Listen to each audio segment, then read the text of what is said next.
Welcome back to mental health spectrum. ഞാൻ doctor Jerome.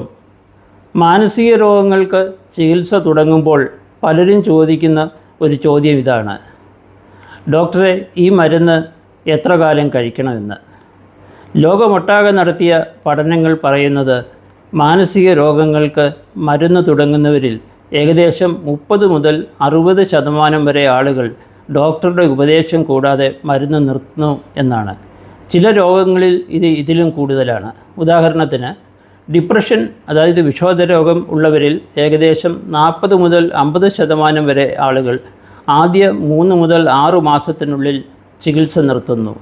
Bipolar ഡിസോർഡറിൽ ഏകദേശം 50%-ലധികം പേർ ഇടയ്ക്ക് ചികിത്സ നിർത്തുന്നു.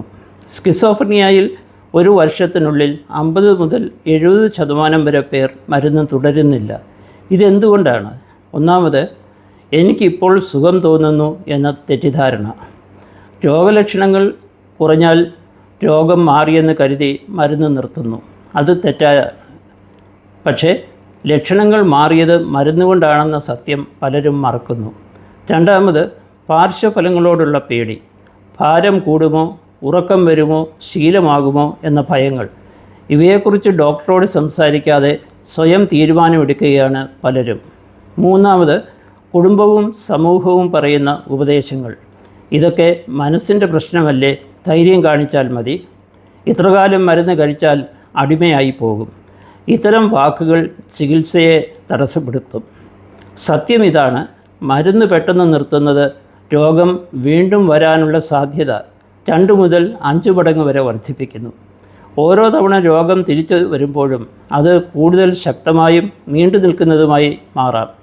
ജീവിതം, ജോലി, കുടുംബ ബന്ധങ്ങൾ ഇവയെല്ലാം ബാധിക്കുകയും ചെയ്യും.